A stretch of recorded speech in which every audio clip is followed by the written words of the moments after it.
Let's see what's on the TV. Is this the Krusty Krab? No, this is Patrick.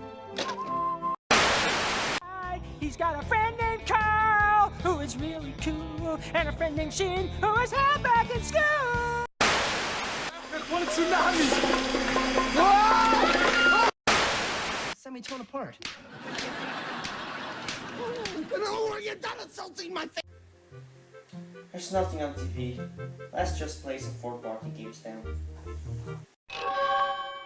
Yeah, taking pictures of everything, taking pictures of everything. Stuart Little 3, Big Photo Adventure. In this game, you make photos in the world of Stuart Little to fix the photo book of George that Stuart messed up. It sounds pretty simple, but to get all pictures taken, you need to do some platforming and even do some fun minigames. Even though he's a jerk in the movies, Snowbell is surprisingly enough your guide in this game. For a price, of course. But honestly, I just like crashing into Snowbell with a car. What do you do when you think there's something you're afraid of? Scare them back, of course. In Piglets Big Game, you go into the dreams of Winnie the Pooh characters when playing as Piglet. Piglet's job is to make sure those dreams won't turn into nightmares by helping the characters in the dreams and scaring the bad guys away. The main focus of the game is scaring the bad guys though. Piglet is, as you may know, a scaredy cat, or better say, a scaredy pig. Huh? Nobody? Anybody? No? Okay, let's move on. Because Piglet is someone who's afraid very fast himself, he decides that the only way to conquer the enemies is to make the enemies more afraid of Piglet, and Piglet is afraid of the enemies.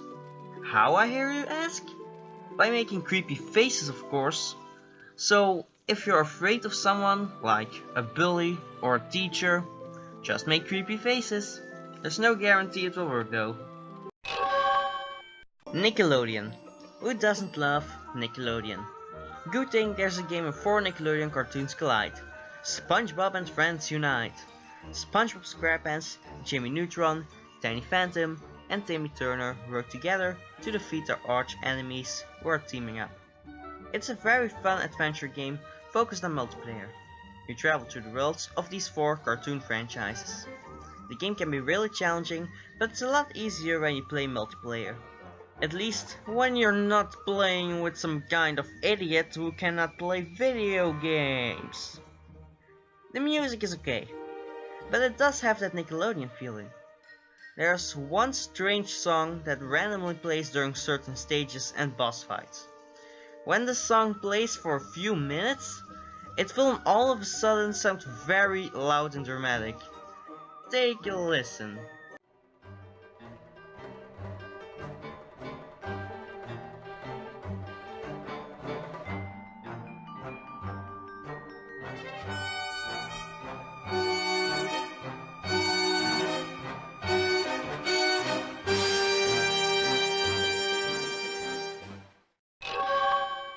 Winnie the Pooh, chubby little cubby all stuffed with fluff. Sorry Pooh Bear, this game is about Tigger this time. Tigger's Honey Hunt. This game is a 2D platformer focused on little toddlers. It is pretty easy. You have to collect as much honey in this game as possible to continue this game. I absolutely loved this game as a kid. You can also do stuff like find Eeyore's tail.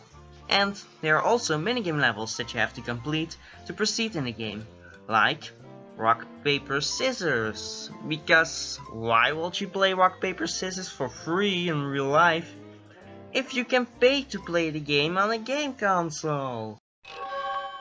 SpongeBob Creature from the Krusty Krab. This is not only a very underrated SpongeBob game, it's also one of the trippiest. The game starts off as a racing game, then goes to a 3D platformer, then goes to a 3D platformer inside a comic book, to a giant plankton section where you destroy everything in your path, which feels pretty good by the way, to even more 3D platforming, and eventually it ends as a race. This game is strange and doesn't make sense at all in the slightest, but It sure is fun. Spoiler alert, this whole game is just a dream from Gary.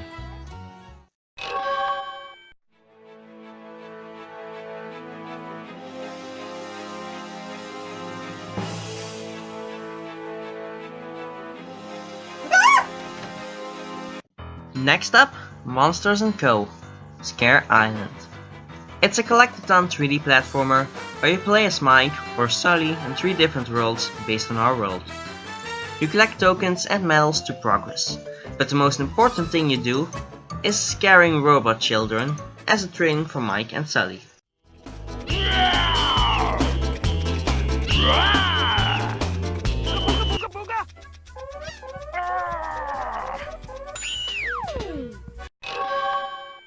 Yeah, I know what you're thinking. Winx Club is for girls! Sure, it's aimed at girls, but back when I was little, me and many other boys of my age watched the show. And it's actually really good. I still watch it to this day. And this game is very good, but so underrated too. You basically play through the events of Season 1. It's an action-adventure game where you can find treasure chests, solve puzzles, and fight enemies by targeting them. Wait a minute. That reminds me of another game. Oh, never mind. You can jump in this game. At certain points in this game, you will have a date with Bloom's boyfriend, Sky. Or shall I say Brandon? Whatever. Every time you choose something to say to him, his face will glitch out, and there's nothing you can do about it. It's a glitch that every copy of this game has. Do you like being here in Magix?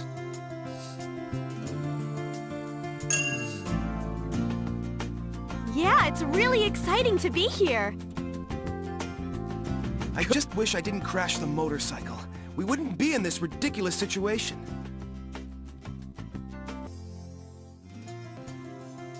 Yeah, way to go. You're a real hero. Good night, Bloom. Sweet dreams.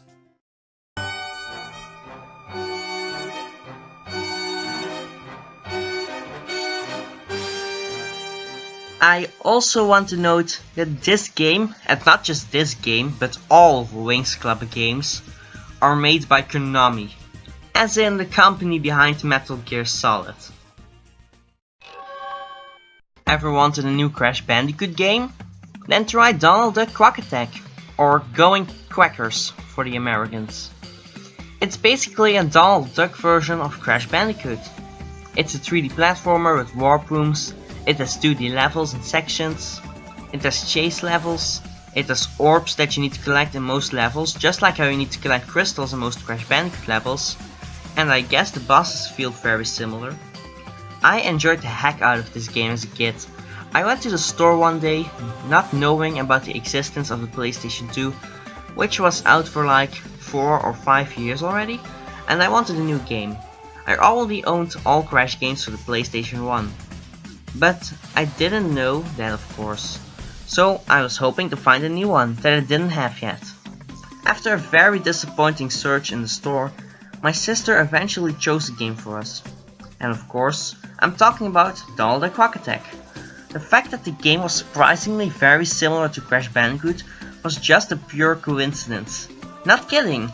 And it may actually be one of the best coincidences ever. Once again, a 3D platformer for the PlayStation 1. 102 Dalmatians, Puppies to the Rescue! My very first game of all time. I got it when I was 2 years old. So in this game you play as either Domino or Oddball, trying to rescue their brothers and sisters and stop Cruella de Vil, aka one of my teachers, once and for all. The level design is kinda unique. In some levels, there's a big world with collectibles where you can go straight to the end of the level without getting a single collectible, while in some other levels, you have to platform yourself to the end of the level, sometimes by doing missions. The big open world levels where you can go straight to the end remind me of Banjo-Kazooie. The only difference is, you can play this whole entire game without getting a single collectible, I believe. But honestly, that's okay. It's still an incredible game with fun level design. challenging collectibles that have a pretty nice completion bonus, and even fun minigames. On number 1, we have, in my opinion, not only the most underrated licensed game, but we also have the most underrated game, period. Barnyard. This game is amazing. I definitely recommend it to anyone who hasn't played it yet. And if you're wondering why you should play it, well, I'm going to tell you in full detail why.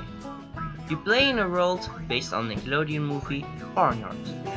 First of all, this world. It's gorgeous. Sure, this game doesn't have the best graphics ever, but this world, it has something. It feels so calming, so relaxing, so charming. The perfect place to go to when you're bored or even depressed. I can walk around for hours in this world without getting bored. Now, let's move on to the gameplay. You get missions from farm animals. These missions can be either tasks or even minigames. That's how the game works. Now, the idea of it may sound simple and maybe even boring, but believe me, it's not. Sure, it's an entire game of side quests, but that's what I love so much about it. It feels very relaxing and there's rarely any stress. The missions you get are not boring at all. They're always pretty interesting, and sometimes even a little bit challenging.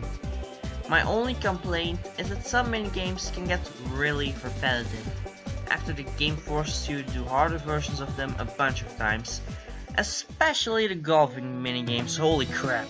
Next, there's the NPCs, the characters from the movie. They are so much fun and so funny.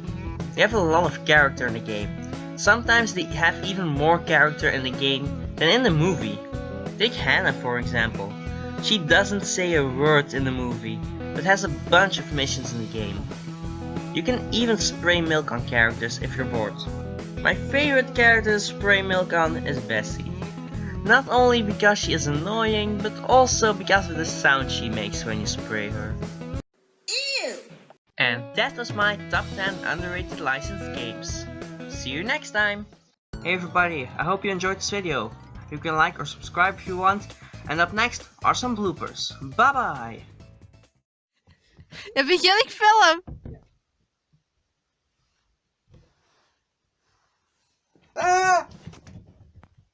The only difference is you can play this whole entire game